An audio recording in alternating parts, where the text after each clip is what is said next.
Shalom Ibu Bapak yang dikasihi Tuhan, selamat pagi, salam damai sejahtera dan salam sehat selalu. Pagi hari ini di Pastor Message ini saya akan sampaikan satu tema hidup yang berkenan di hadapan Tuhan. Tentu semua orang merindukan hidupnya bisa berkenan di hadapan Tuhan, karena kita tahu bahwa ketika perkenanan Tuhan itu turun atas setiap hidup kita, maka kita pun akan menikmati berbagai kebaikan yang datang dari Tuhan. Nah, apa arti berkenan? Kalau Ibu Bapak lihat di dalam berbagai kamus, itu berbicara tentang hati yang senang, hati yang disenangkan, dan memiliki perasaan senang. Jadi artinya, ketika kita mencari perkenanan Tuhan, maka mau tidak mau lewat kehidupan kita, biar Tuhan betul-betul disenangkan. Ibu Bapak, hari-hari ini tentu bukan hal yang mudah untuk kita jalani. Melihat situasi di dalam kehidupan kita sehari lepas sehari, banyak sekali masalah, persoalan, pergumulan, sakit penyakit, dan lain sebagainya. Tapi pesan Tuhan di pagi hari ini, biarlah lewat firman ini mengingatkan kita dan menguatkan kita untuk kita tidak berubah kasih setia kita kepada Tuhan. Ya, nah tentu pertanyaannya, siapa yang disenangkan dan siapa yang harus menikmati perkenanan itu? Nah, di dalam Galatia 1 ayat 10 firman Tuhan berkata begini, jadi bagaimana sekarang, adakah ku cari kesukaan manusia atau kesukaan Allah? Adakah ku coba berkenan kepada manusia? Sekiranya aku masih mau mencoba berkenan kepada manusia, maka aku bukanlah hamba Kristus. Jadi lewat firman ini seharusnya kita punya statement di dalam hidup kita bahwa apa yang kita hidupi hari ini lewat kehidupan kita sehari lepas sehari, biarlah Tuhan disenangkan. Ya, melayani Tuhan itu bukan seharusnya di gedung gereja saja, tetapi di dalam kehidupan kita sehari-hari.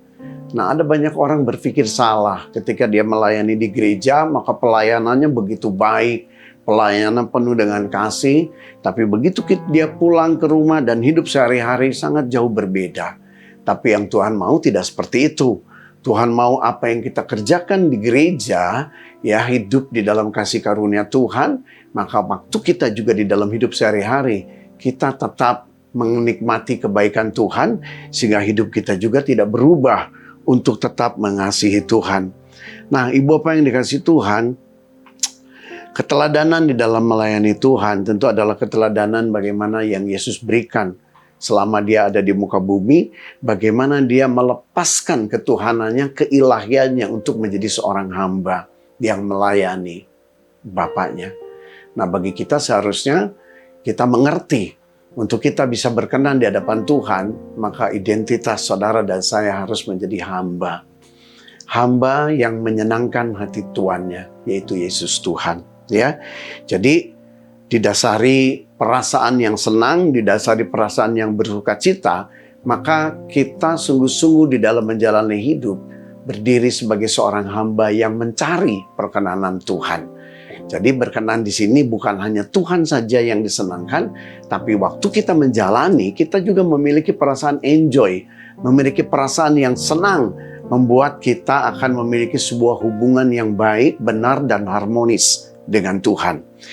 Efesus 6 ayat 7 di dalam terjemahan yang lain dikatakan begini, kerjakanlah tugasmu dengan senang hati, karena sebenarnya yang sedang kamu layani adalah Tuhan Yesus, bukan manusia. Sekali lagi, Efesus 6 ayat 7 dikatakan, kerjakanlah tugasmu dengan senang hati, karena sebenarnya yang sedang kamu layani adalah Tuhan Yesus, bukan manusia. Jadi artinya di dalam kata senang di dalam ayat ini berbicara begini, kerjakan tugasmu dengan hati yang gembira, hati yang enjoy. Artinya waktu kita ikut Tuhan, waktu kita taat, waktu kita setia mengikut Tuhan dan tetap ada di dalam rencananya, maka kita pun juga harus memiliki hati yang gembira di dalam menjalani hidup ini bersama dengan Tuhan. Ya, perkenanan itu jadi berbicara lewat hidup saudara dan saya, maka Tuhan disenangkan, begitu juga kita akan mengalami suasana yang enjoy dan senang hati. Contoh, Nuh ada pribadi yang menyenangkan hati Tuhan. Sehingga di dalam Kejadian 6 ayat 8 firman Tuhan berkata begini, tetapi Nuh menyenangkan hati Tuhan. Sehingga Tuhan menyelamatkan seluruh keluarga Nuh dari bencana air bahkan karena Nuh menyenangkan hati Tuhan. Jadi ibu bapak di dalam hal ini tentu yang kita cari adalah lewat tindakan, perkataan, pikiran, kehidupan yang kita jalani. Mari belajar untuk menyenangkan hati Tuhan. Dan kita tahu Mazmur 147 ayat 11 berbicara begini. Tuhan senang kepada orang-orang yang takut akan Dia, kepada orang-orang yang berharap akan kasih setianya. Jadi ada dua hal. Kita melihat bagaimana Tuhan memiliki perasaan senang. Yang pertama kepada orang yang takut akan Dia. Yang kedua kepada orang yang berharap akan kasih setianya. Yang pertama, orang yang takut akan Tuhan, tentu dia akan menjalani hidup ini dengan sungguh-sungguh melakukan segala sesuatu seperti dia melayani Tuhan. Sehingga di dalam segala hal, di dalam segala tindak tanduk dan kelakuan serta kehidupan yang dia jalani, apapun itu, biar itu sesuai dengan kehendak Tuhan. Takut akan Tuhan adalah sebuah perangkat penting di dalam kita menjalani hidup ini sebagai manusia, sehingga kita betul-betul bisa menghargai kehadiran Tuhan di dalam hidup kita, menjadikan Dia sebagai pribadi yang terhormat, ya, yang kita hargai di dalam hidup kita, sehingga betul-betul kita akan jaga hati, pikiran, tubuh, jiwa kita, supaya betul-betul kita tidak jatuh di dalam pelanggaran akan firman Tuhan. Yang kedua, tadi dikatakan kepada orang-orang yang berharap akan kasih setianya. Kenapa kita butuh kasih setia Tuhan? Mari kita mengakui sebagai manusia kita penuh dengan kelemahan. Nah, kasih setia Tuhan akan menopang, menolong, memapa hidup saudara dan saya, sehingga kasih setia akan memberikan penghiburan di dalam berbagai situasi apapun. Bahkan ketika kita terpuruk atau dalam kondisi yang paling rendah sekalipun, percayalah, kasih setia Tuhan adalah merupakan penghiburan bagi setiap kita untuk kita bisa kuat dan bangkit kembali bersama dengan Tuhan. Ya, di dalam Mazmur 119 ayat yang ke-76 saya bacakan untuk ibu bapak. Biarlah kiranya kasih setiamu menjadi penghiburanku, sesuai dengan janji yang kau ucapkan kepada hamba-Mu. Nah, lihat di sini bahwa sungguh-sungguh kalau kita mengerti bahwa kita butuh kasih setia Tuhan, maka kasih setia Tuhan itu akan menjadi berfungsi di dalam hidup kita, sehingga di dalam berbagai situasi, maka hati kita, kehidupan kita akan dipenuhi rasa senang, rasa sukacita. Seperti tadi, itulah hidup yang berkenan di hadapan Tuhan.